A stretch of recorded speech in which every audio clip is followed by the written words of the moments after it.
Hello everybody, Vagrant Gaming. Welcome back to the channel.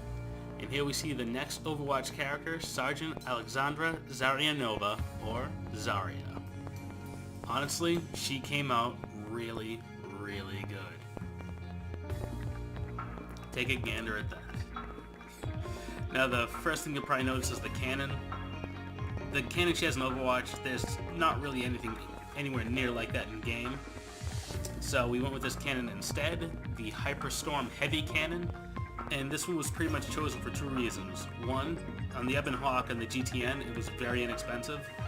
Maybe, couldn't give you an exact number, but it was less than 10k credits, which is short money.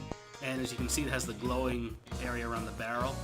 Normally, the glow should be roughly where her left hand is, somewhere in there, the cannon that she uses in the Overwatch game. But there's just nothing like that. So instead, we're going to take the cannon with the glow at the end of the barrel, and it looks awesome. Normally, the head slot is hidden, and let's do a quick peek in here. There we go. Blue efficiency scanner for the headpiece, but honestly, you can use anything. She doesn't wear a helmet, so that'll typically be hidden. But that's what it looks like if it wasn't. The big thing was the minimalist Gladiator chest guard with the dark and light blue dyes on it. The dye was very inexpensive. It's pretty common. It has the green border around it. It was for might have been 1,000 credits in the GTN on the Ebon Hawk. It was really inexpensive, and more importantly, it was perfect to match her color scheme. And this chest piece was picked because it's arms free. I'm not crazy about the stomach, but there's not a lot of cool looking armors that don't have sleeves on them. The Remnant Underworld Knights gauntlets were gotten from doing heroics, same thing with the belt, and as well with the pants. The boots took a little bit longer to earn as far as going from scratch. You have to run quite a drive yards until you earn enough reputation to where you can go to the reputation vendor and you can buy some gear from him. Pretty much any set of thick boots will work, like the Mandalorian Triumvirate, for example. But I just really like these boots. They remind me of the PvP gear that we used in, I think, 2.0. The reason why this bracer was picked, normally you wouldn't even need one to go with trooper gloves, but with these particular gloves, they don't cover the bottom of the wrist, just the back of the forearm. So you need a pair of braces to go underneath it just to fill it out. And then, with the color match, they look great. So we'll hide that head slot again. Now the hair, that was a bit of a tricky thing to do, because by default, that hairstyle isn't in game.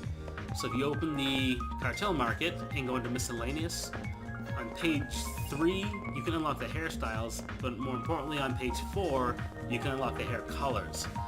I think it's called like a magenta. I'm not overly familiar with the more elaborate color names, but as you can see, it's 180 Cartel coins. That'll unlock the colors you need.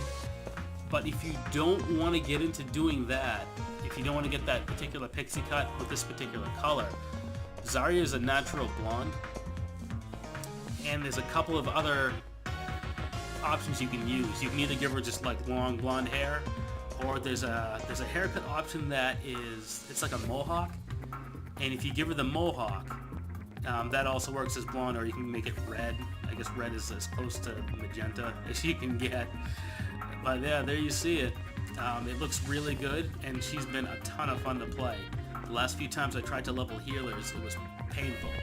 It didn't go well. I performed horribly, but running it as Zarya, I had some motivation. I had this cool character to run around with, and it was fun. So I've pretty much worked out how to be a functional commando healer finally. So as you can see, I've been leveling her using the Pioneer's helmet. The Pioneer's set for the experience buff. And this was in, I think, 3 days with double XP after doing some flashpoints. So there's Zarya. She looks amazing. She's fun to play. Feel free to try to run this yourself if you're a big Overwatch fan. And as always, thanks for watching, and I'll catch you guys next time.